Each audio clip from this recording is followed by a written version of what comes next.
할렐루야. 이 시간에는 디모데후서 2장 14절에서 26절 말씀 가지고 인정받는 일꾼이라는 제목으로 말씀의 은혜를 나누고자 합니다. 디모데후서는 사도 바울이 맨 마지막 서신, 정말 유언과 같은, 그리고 아들과 같은 디모데, 아직 젊고 또 바르고 정직하지만 유약한 그러한 성품을 가진 디모데에게 그 에베소 교회를 잘 이제 부탁하면서 개인적인 교회 자체의 문제가 아니고 이제 자기 어떤 신앙의 점검 이런 것들에 대해서 말씀해 주시면서 주신 말씀이 신앙에 직접 연관되는 그런 부분들이고, 어쩌면 평신도가 아니라 이제 교회 지도자 이러한 위치에 있는 분들에게 주신 것이기 때문에 때로 그 내용이 무겁기도 합니다. 오늘은 어떻게 하나님께 인정받는 그러한 일꾼으로 세워질 수 있을지에 대한 그러한 말씀들을 해 주시고 있습니다. 오늘 주신 말씀에 따라 우리도 깨닫고 또 그렇게 용기를 갖고 우리 모두가 충성된 일꾼으로 세워지는 그러한 은혜의 시간 되기를 간절히 소망합니다. 오늘 14절은 너는 그들로 이 일을 기억하게 하라 이렇게 말하는데, 너는 디모데이고 그들은 그냥 다른 사람들이 아니라 2절에 먼저 말씀하신 정말 충성된 사람들, 이제 하나님의 말씀 앞에 진리로 가르침을 받고 세움을 받는 그런 일꾼 될 사람, 그들에게 이 일을 기억하게 하여서 말다툼을 하지 말라고 하나님 앞에서 아주 엄하게 명령하라. 그들이 이 일을 기억하라. 그래서 말다툼을 하지 말게 하라. 이렇게 말씀하는 것이죠. 이 일을 기억하라는 것은 이제 뭐 앞에서 한 전체 얘기를 의미할 수도 있지만, 직접적인 것은 이제 8절에서부터 있는 그리스도에 대한 복음의 내용, 그거를 잘 기억하라는 것입니다. 8절에 내가 전한 복음대로 예수 그리스도는 다윗의 씨로 육신을 입고 오셨고, 그는 죽으셨지만 다시 살아나셔서 정말 그가 그리스도이신 것, 그의 신성을 보여주셨다. 이 복음의 내용, 그것을 기억해서 또 그 예수와 함께 참으면 함께 영광을 받을 것이고 그와 함께 왕노릇할 것이다.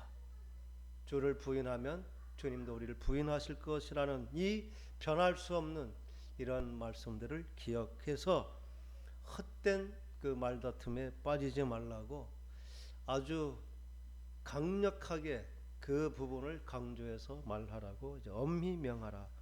그 이유는 그렇게 말다툼을 하는 자체가 아무 유익이 없다. 도리어 그들은 점점 멸망하는 길을 가게 될 것이다. 이제 교회 안에 다툼이 일어나는 일, 그 일이 다른 일이 아니라 진리에 대한 잘못된 그러한 지식을 갖고 있어서 그러한 다툼이 일어난다. 그래서 그것을 아주 엄하게 경계해서 말하는 것인데, 유익이 하나도 없고 도리어 듣는 사람을 망하게 하는 그 핵심이 바로 이제 허탄한 신화와 족보, 이러한 것은 우리가 그냥 생각하기에 그냥 어떤 지나가는 그러한 것이 아니라, 이 사람들은 그게 굉장한 진리가 있는 것이냐, 그리고 깊이가 있고 영적인 것으로 그들은 이 다윗의 계통에 내려오는 그 헬라 전통과 이 복음의 역사를 짬뽕으로 해가지고 자기들의 또 다른 어떤 구원의 교리를 만들어내고 그것을 아주 중요하게 가르치는 그러한 내용들이 바로 이 허탄한 신화와 족보에 창념하는 그 모습. 다시 한번 그것을 이제 말하는데, 이게 우리는 그 내용을 정확하게 듣지 못했기 때문에 뭐 그런 게 빠질까 하지만, 이 종교가 시작될 때에는 그 전해진 진리보다 자기들이 이미 알고 있는 익숙한 것에 포함되어 버립니다. 우리가 불교도 우리나라에 들어왔고 유교도 들어왔지만 그 근본적인 진리보다 우리 토양 안에 있는 샤머니즘이 가장 강력하게 역사해가지고 불교도 결국은 기복 종교로, 유교도 결국은 복받는 길로, 이 샤머니즘이라고 하는 그 영향력이 그 복음의 진리가 훼손되게 하는 것처럼 이 유대인들에게는 그 헬라 철학, 그 사도 바울이 말한 그 아테네를 중심한 그 철학적인 그 전통이 깊이 뿌리 박혀서 거기에 기독교가 덧입혀서 내려오는 것입니다. 그래서 자기들이 알고 있었던 기본적인 어떤 그 계보라든지 그 철학 사상, 이게 헛된 신화와 족보 내용 안에 들어있는 것입니다. 이 사람들은 굉장한 학문적인 탄탄한 기반이 되어 있고 오랜 그러한 전통이 있고 그들 자체가 이단들의 강조하는 것은 굉장히 열심히 철저하게 율법 준수를 가르치는 것입니다. 사실은 그러한 것은 우리도 더 철저히 가르쳐야 되는데 복음은 자유하다고 해가지고 우리는 그 부분을 많이 자유롭게 그냥 억지로 하는 것이 아니고 자발적으로 하는 것이 돼야 그게 맞기 때문에 그것을 강조하다 보니까 우리가 강제성을 잘 띠지 않는데 이러한 분들은 철저하게 정말 한치의 오차도 없기 그런 가르치는 그런 것이 있기 때문에 사람들이 듣기에는 그게 더 유익해 보이고 더 맞아 보이는. 그래서 율법주의자들은 사도 바울이 가는 데마다 쫓아다니면서 계속 자기들이 지켜왔던 전통을 지킬 것, 이것을 강조하는 것입니다. 사람이 심성 가운데는 자기가 뭐를 했다는 것이 위안이 되는 것입니다. 그래서 불교가 지금도 그 맥이 이어지는 것은 어떤 마음의 큰 부담, 죄책감 이런 것이 있을 때 자기들이 가서 3,000배, 1,000배를 하면서 땀 흘리고 힘들고 그렇게 한 노력, 그래서 내가 뭔가 값을 지불했구나 하는 그런 위안, 이런 것들이 있는데 유대교도 철저하게 율법을 지키는 이러한 것으로 인해서 어떤 자기 위안이라든지 자기 공로, 그래서 나는 이렇게 자격이 있어 하는 그러한 확신을 갖게 되는 것입니다. 그래서 이런 사람들은 끊임없이 그 다툼이 일어나고 그러한 것은 사도 바울은 결국 진리에서 벗어나는 것은 아무리 좋고 정말 그럴듯해도 거기에는 생명이 없는 것입니다. 이단들이 하는 거기에는 결국 자기가 드러나는 것입니다. 자기의, 자기 노력, 자기가 했던 그 공적이 드러나게 되는 것. 그것으로 그들은 구원의 조건이라 생각하고 위안을 받기 때문에 철저하게 가르치는 것입니다.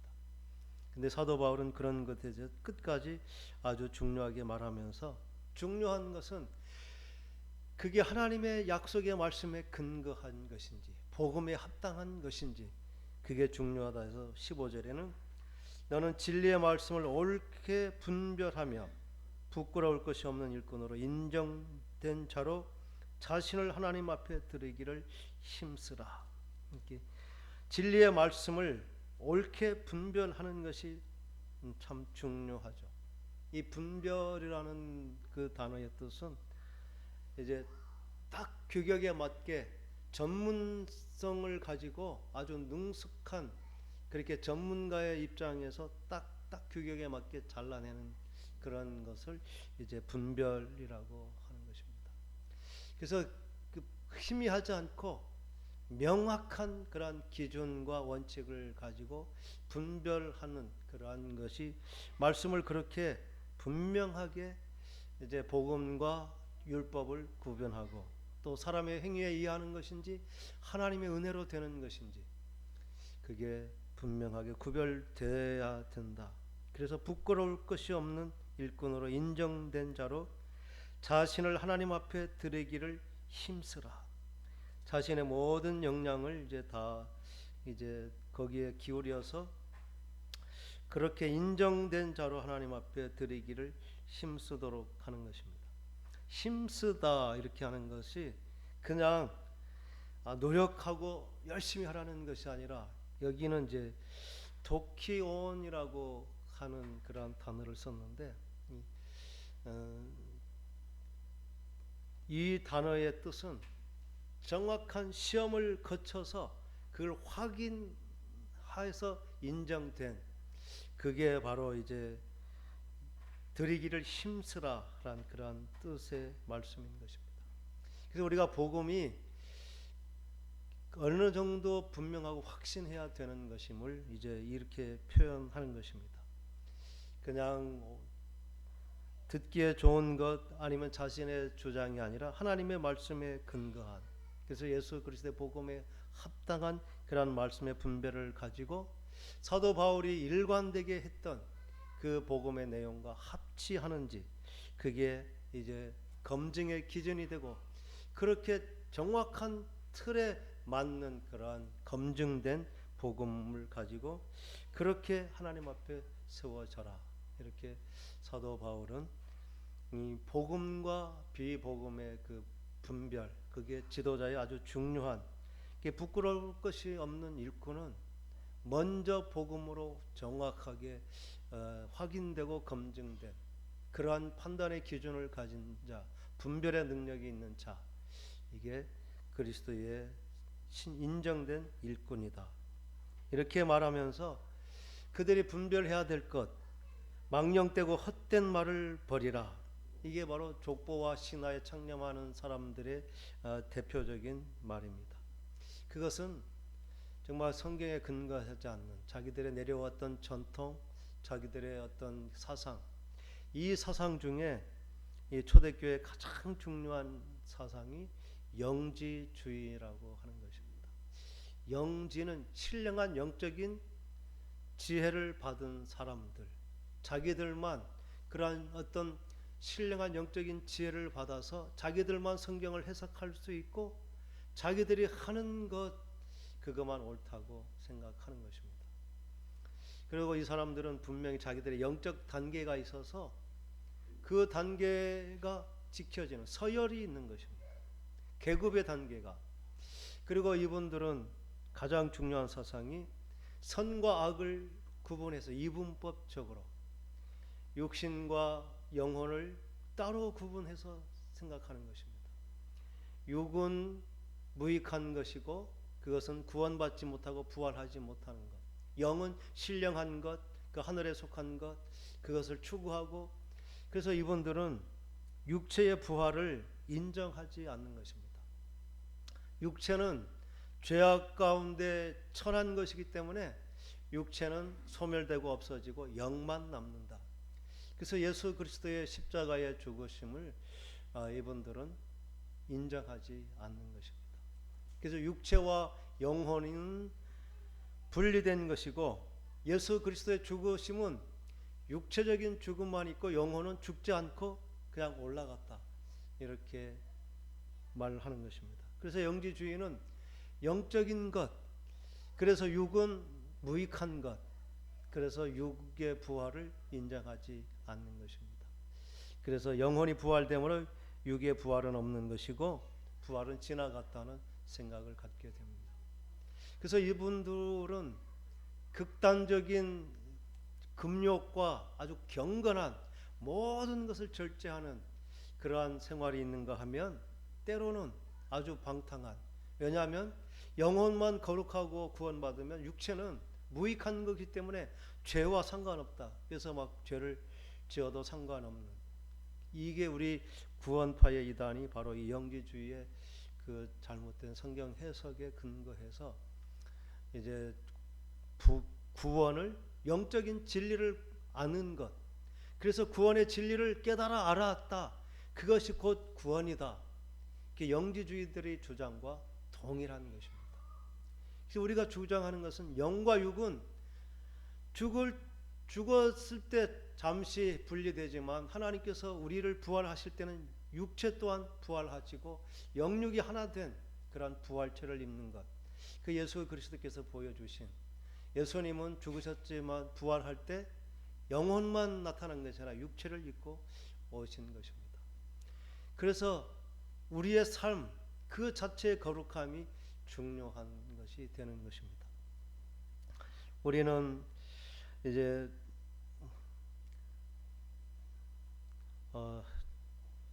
주일 월요일 날에도 이제 장례식이 이제 손기선 권사님 장례식이 있었는데 그런 생각을 하는 것입니다.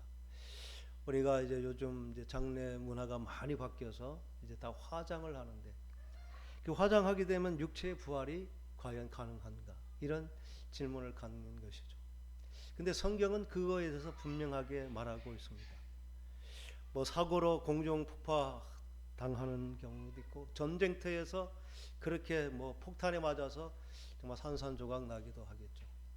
근데 하나님께서는 그 모든 우리의 육신을 하나님께서는 마지막 날 다 온전하게 하나로 이제 합치한다는 것입니다. 그것은 과학적으로도 분명한 근거가 있습니다. 이 질량 보존의 법칙이라는 것입니다. 이 세상에 있는 모든 것은 어떤 이 종이가 불에 타면 이 형체가 없어지지만 빛으로, 열로, 재로 이렇게 다 흩어졌을 뿐이지 그것을 과학의 힘에 의해서 다시 원상복귀하면 이 형태가 된다는 것입니다. 그래서 우리의 육체가 때로는 공기로, 열로, 빛으로 다 분산됐을지라도 그 요소들은 이 대기권 안에 다 존재하는 것입니다. 그래서 예수님께서는 우리의 부활 때에 어떠한 형체로 우리가 장례를 지내든지 하나님께서 우리의 육의 몸을 가장 건강한 예수님이 부활의 형체 그대로 우리를 부활시켜 주실 것. 이게 우리의 믿음인 것입니다. 근데 육체의 부활을 부정하는 것, 그것은 사도 바울이 그렇게 강조했던 것. 우리의 몸이 다시 썩을 것으로 심지만 신령한 것으로 몸이 다시 살 것. 그것은 우리의 육체를 말하는 것이고 영혼 또한 그렇게 구원받는 것을 분명히 말하는 것인데 영지주의자는 그 영과 육을 분리해서 영혼은 이제 거듭나고 부활하지만 육체는 그냥 죽으면 끝이라고 이렇게 잘못된 교리를 하고 있는 것입니다. 그것은 결코 타협이 되지 않습니다. 그래서 이원론이라고 하는 그 주장을 그들은 굽히지 않습니다. 선과 악은 함께 할 수 없다. 그래서 육체와 영혼이 함께 할 수 없다. 그들의 생각은 그 철학적인 사상을 하나님의 말씀보다 더 중요하게 지켜가는 것입니다. 그래서 그들과의 어떤 논쟁은 끊임없이 그 정점을 찾을 수 없는, 그래서 그 무익한 논쟁이다. 그들과 논쟁할 필요 없이 우리가 성경에 받은 진리를 우리가 믿고 받으면 되지 받지 않은 사람에게 우리가 설득하려고 할 필요도 없고 그 시간 낭비할 필요 없다. 그것은 결국은 다 망령되고 헛된, 그래서 경건하지 아니함으로 점점 나가게 된다. 왜냐하면 자기들의 그러한 의지와 공로 노력이 더 중요하기 때문에 그리스도의 은혜와는 점점 멀어질 수밖에 없는 그러한 것입니다. 그 계급 사회라고 하는 게 철저하게 자기가 노력한 만큼 단계가 올라가기 때문에 하나님의 은혜가 아닙니다. 자기들의 노력의 대가로 되기 때문에 하나님의 은혜와는 점점 멀어지는 길. 근데 사람들은 그게 지금 우리가 유대인 정통 유대인들을 보았을 때 그들이 얼마나 경건하고 철저합니까? 우리가 본받지 못할 정도로. 그 외형은 그렇지만 그들은 그 용서의 하나님 또 예수 그리스도의 십자가를 인정하지 못하는, 그래서 경건의 모양은 있지만 그 정말 내용이 없는 그런 모습들입니다. 그런데 성경의 약속 그대로 지금 유대인들 가운데서도 이제 그리스도를 인정하는 분들이 많이 일어나고 있습니다. 유대인들은 신약을 읽지 않습니다. 예수 그리스도를 인정하지 않습니다. 그게 그들의 이원론입니다. 하나님은 선하시고 완전하시고 창조자이시기 때문에 창조자가 죽는다는 것은 인정하지 못하는, 그 베드로가 예수님이 내가 십자가에 못 박히고 대제사장들에게 그렇게 침뱉고 채찍질 당하고 모욕을 당할 것이다.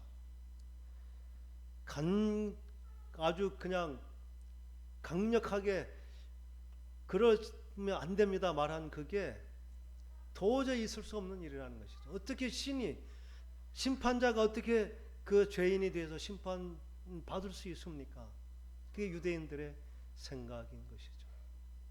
지금도 그래서 유대인들은 신약 성경을 읽지 못하게 하고 예수를 믿지 않는 것이죠. 그런데 놀랍게도 이사야 53장에는 예수 그리스도 그분의 행하심에 대해서 이미 기록하고 있고, 많은 유대인들은 이사야 53장을 읽지 못하는 금서로 하지만 이제 그 얘기를 들으면 그 얘기 자체가 예수 그리스도를 이제 생각하게 되고, 그렇게 그 복음서 한 장 가지고도 많은 유대인들이 돌아오고 있다고 이렇게 지금 전하고 있습니다. 우리가 복음에 대해서 분명하게 하지 않으면 우리가 정말 추종하고 따를 수 있는 수많은 이단들이 있습니다. 우리가 말하는 신천지, 또 어머니 하나님, 이 모든 게 우리가 지금 보기에는 뭐 그거 안 빠질 것 같지만, 우리가 잘못 그 사람들의 가르침의 중간까지만 들어간다면 분별이 안 돼서 그 사람들이 하는 그 진리를 성경이라 생각하고 쫓아가기 쉬운 것입니다. 이 분별이라는 것이 그만큼 아주 중요한 것인데, 잘못 빠지면 헤어나기가 너무 어려운 것입니다. 그래서 사도 바울은 그 이단 사상에 대해서 아주 디모데에게 강력한 명령으로 이렇게 말합니다. 그들 중에 그 후메네오와 빌레도가 있다. 이들이 바로 이제 대표적인 영지주의를 주장하는 그러한 지도자들입니다.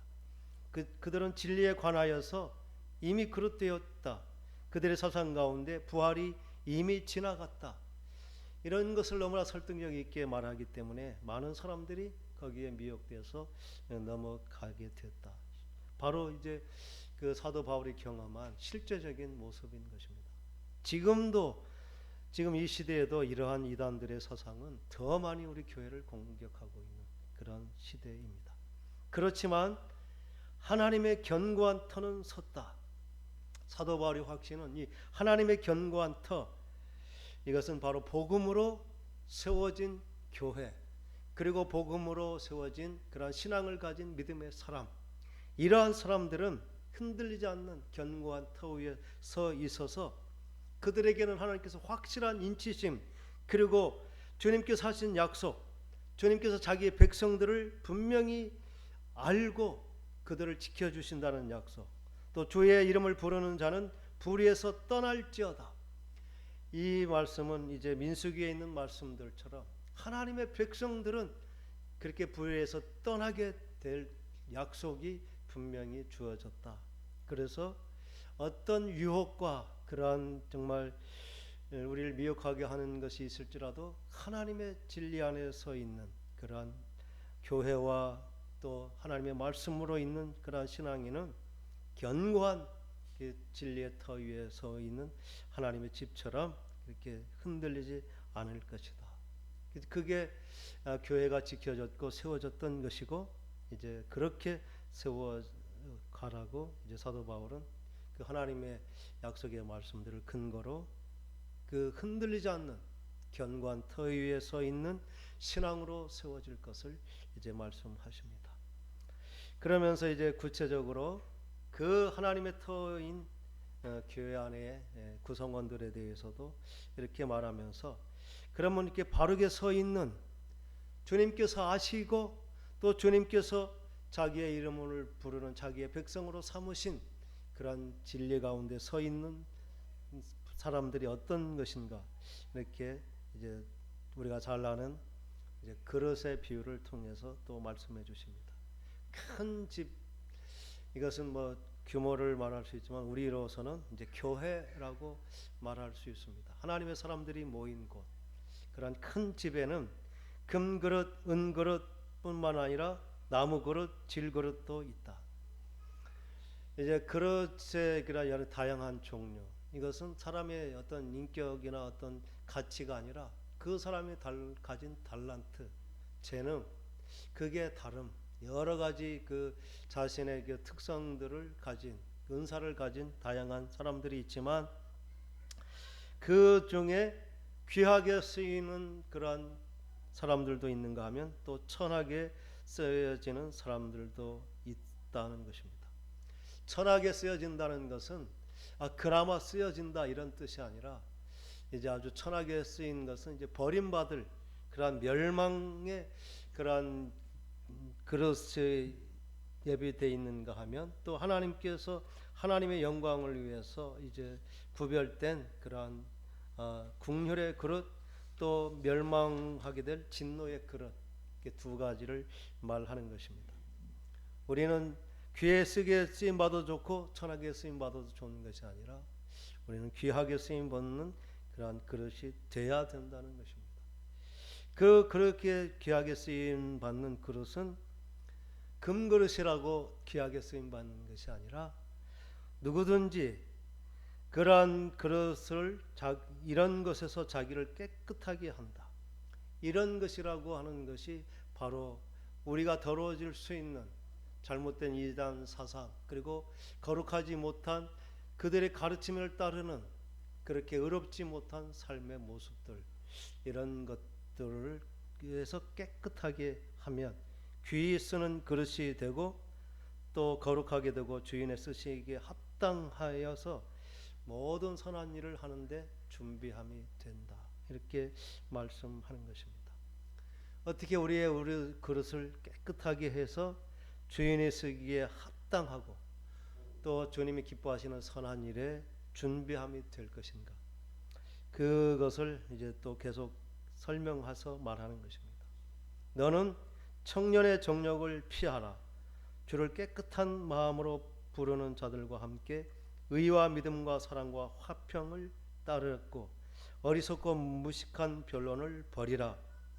깨끗하게 함이 내용이 바로 이것입니다.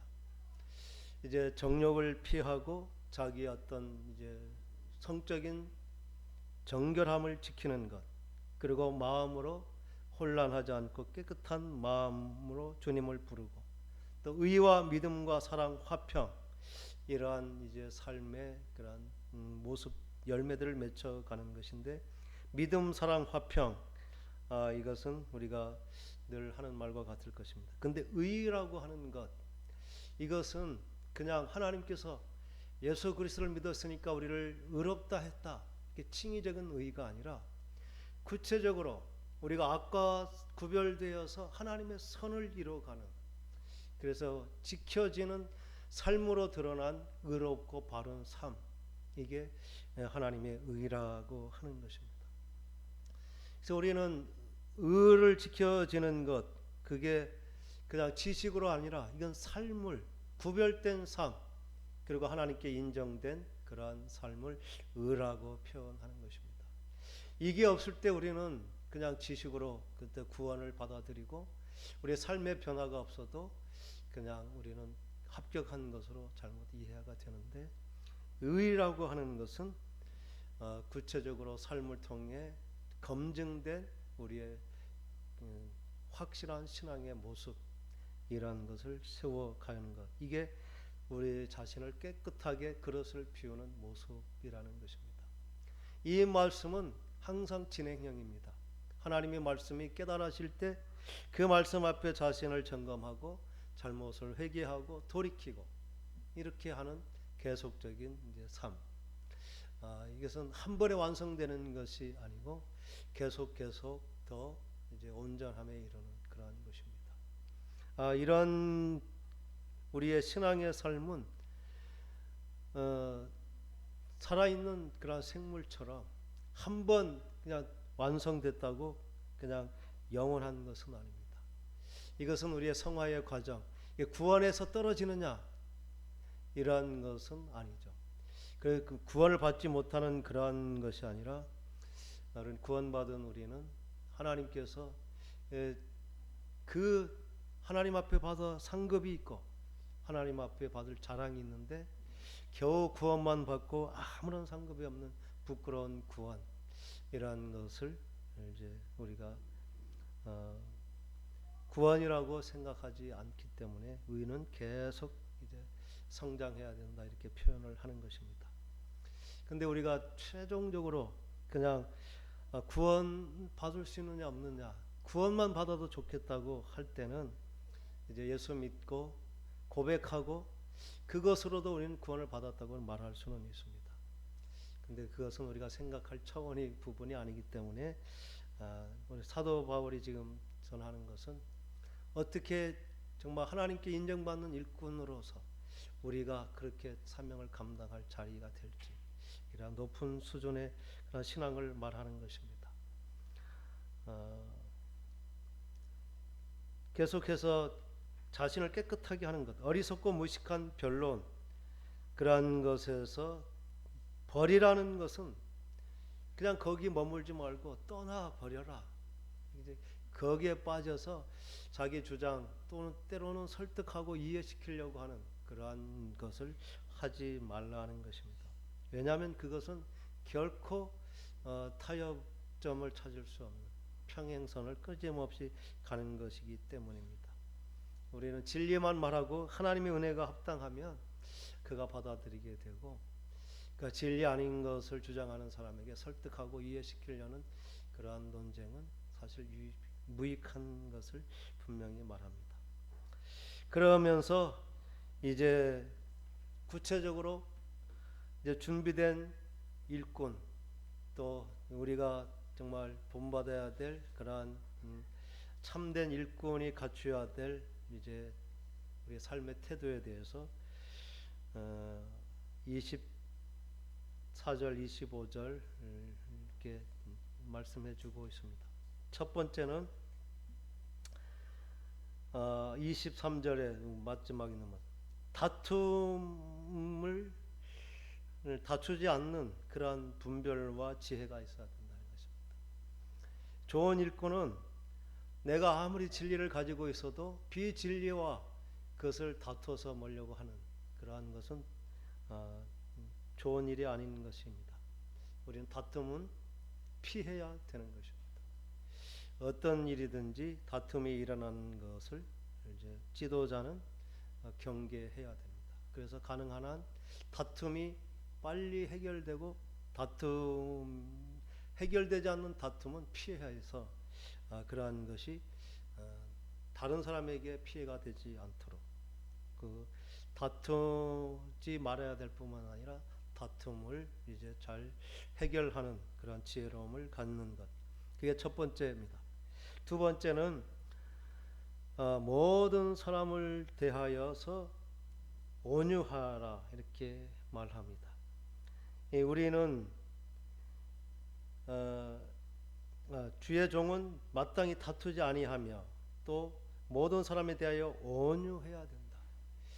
이 온유와 겸손, 이게 지도자의 갖춰야 될 아주 중요한 덕목입니다. 온유한다는 것은 자기 힘을 잘 이제 통제하는 것이죠. 하나님께서는 모세를 이제 아주 온유한 사람이라고 이렇게 표현합니다. 그것은 그가 가졌던 열정, 그리고 그 젊음의 패기, 그 정말 자기가 할 수 있었던 그 모든 의지들이 다 절제되고 통제되어서 다 내려놓은 하나님의 말씀대로만 철저하게 순종하게 되는, 자기의 어떤 힘과 그 능력을 자기 뜻대로 아니라 제어할 수 있는 그러한 힘이 그 온유인 것인데, 그것은 다른 사람에게 부드럽고 정말 이제 거침이 안 되는, 그렇게 분노하고 막 화날 일도 부드럽게 넘어갈 수 있는, 그 자기 마음의 감정을 다스릴 수 있는, 이게 온유입니다. 우리는 좋을 때는 이렇게 온유가 하지만 한두 번 쌓인데 한 번 더 이제 쌓이면 잘 폭발하는데, 그런 것을 잘 참고 이렇게 넘기는 것이 온유의 모습입니다. 그 지도자의 입에서 거친 말, 대적하는 그러한 말이 나오지 않도록 하는 것, 이것은 내적으로 굉장한 참 인내와 훈련이 필요한 것입니다. 그래서 지도자에게 정말 온유함, 이게 아주 중요한 덕목으로 이렇게 말씀하고 있습니다. 그리고 가르치기를 잘해야 된다. 이것은 진리의 말씀을 바르게 깨닫고 또 그래서 그 말씀으로 정말 성도들이 그 말씀을 본받아 잘 살아갈 수 있는, 그냥 지식 전달이 아니라 그 삶을 분명히 이해하고 잘 그렇게 적응해 나갈 수 있도록 이렇게 그 삶으로 인도하는 가르침, 지식이 아니라 그런 삶으로 검증되고 또 하나님의 말씀을 잘 바르게 그 깨닫고 이해하는, 그게 더 중요한 부분입니다. 잘 가르친다는 것이 우리의 기준이 아니라 하나님의 복음에 합당한, 그렇게 복음의 사람으로 세워가는 그러한 과정, 요게 지금 저희들도 하고자 하는 모세오경의 그런 과정 가운데 또 중요한 부분입니다. 그래서 진리의 말씀을 잘 배우고 또 그게 잘 이제 실행될 수 있도록 여러 가지 문제들에 대해서 잘 대안을 이렇게 보여주면서, 본을 보여주면서 함께 갈 수 있도록 가르치기를 잘하는 것. 저는 이 부분에 대해서 이제 많이 기도해야 될 것 같습니다. 그렇게 잘 가르치는 것 중에 말을 잘하는 것도 또 굉장히 중요하다는 생각을 제가 많이 깨닫습니다. 그래서 하나님께서 저에게도 달변의 은사를 주셔서 듣기도 좋고 또 이해하기도 쉽는 그런 전달의 능력도 필요하다고 생각합니다. 저도 그러한 부분에 대해서 더 기도를 하고 있습니다. 또 이제 네 번째는 지도자, 그 좋은 일꾼이 갖추어야 될 것은 참을성이 있어야 된다는 것입니다. 참으며, 사랑의 속성이 가장 중요한 것이 오래 참아주는 것이라고도 합니다. 이제 참는다는 것은 그냥 인내 이것만 아니라 정말 하나님의 말씀을 신뢰하고 기대함이 있어서 그것으로 인한 우리가 참을 수 있는 힘을 갖는 것입니다. 이 모든 것의 참을성의 기반은 하나님의 그러한 말씀에 대한 믿음, 그런 것이 있기에 우리는 참을 수 있고 인내하고 기다려줄 수 있을 것입니다. 참을성이 있는 것, 이것은 세상 사람들도 요구하는 것이지만 교회 일꾼, 참는 훈련, 그래서 정말 인내함으로 끝까지 복음을 지켜낼 수 있는 그러한 참음, 이게 중요합니다. 그리고 다섯 번째 마지막에는 거역하는 자를 온유함으로 훈계할 수 있는, 그렇게 때로는 약하거나 잘못된 사상을 가진 그러한 사람들, 그것을 그냥 탁 잘라버리는 것이 아니라 그들에게 적절하게 잘 권면하고 또 그들이 감당할 수 있는 그러한 징계나 어떤 권면들을 통해서 좋은 사람으로 세워갈 수 있는, 그 잘못된 것을 분별하고 자르는 것이 아니라 문제가 있고 약할지라도 그 사람을 잘 어떻게 때로는 격려하고 때로는 징계도 하고 책망도 하면서 계속해서 그 배움으로 과정으로 좋은 길로 인도할 수 있는 그러한 지도력을 가져야 된다, 이렇게 말합니다. 이 부분이 어쩌면 좀 필요하기도 합니다. 지금 이단들은 자기들이 봐서 가능성이 없는 사람은 아예 타켓으로 잡지 않는답니다. 나이 드신 분, 또 여러 가지 직업이 없거나 이런 분들은 아예 자기들의 전도 대상에도 삼지 않죠. 자기들이 해서 열심히 일할 수 있는, 선택해서 그 사람들을 타켓으로 하는 것입니다. 근데 교회는 그것이 아닙니다. 모든 사람에게 열려 있어야 되고, 모든 사람에게, 못 배운 사람, 또 어떤 마음적으로 어떤 성격적으로 모순이 있거나 이런 모든 사람들이 다 복음 안에서 진리 안에서 변화되고 세움을 받는 것, 그게 복음의 능력이고, 그게 그런 구별이 없는 것, 모두에게 공평한 기회가 있는 것이 교회의 또 중요한 역할이기도 합니다. 그래서 교회는 어쩌면 그 모델이 노아의 방주와 같은 것입니다. 거기에는 모든 짐승들이 다 들어와서 거기서 구원의 공동체를 이루는 것.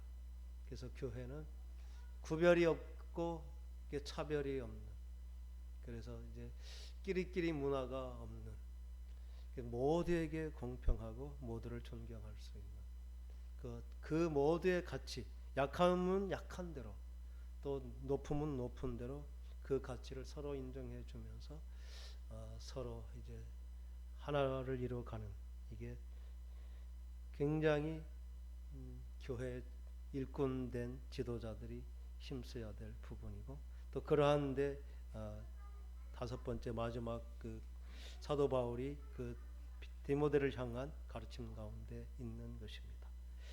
그래서 그 모든 사람들로서 깨어 마귀의 올무에서 벗어나 하나님께 사로잡힌 바 된 그 뜻을 따르게 할까 함이라. 지금은 정말 잘 깨닫지 못하고 분별하지 못하고 정말 하나님의 사람으로 온전히 세워지지 않았지만, 그렇게 잘 그들을 가르치고 권면하고 그렇게 함을 통해서 이제 하나님의 뜻을 따르는 그러한 사람이 되게 하는 것, 이게 다섯 번째 일꾼의 덕목으로 이렇게 말씀하고 있습니다. 행복한 우리 교회는 이제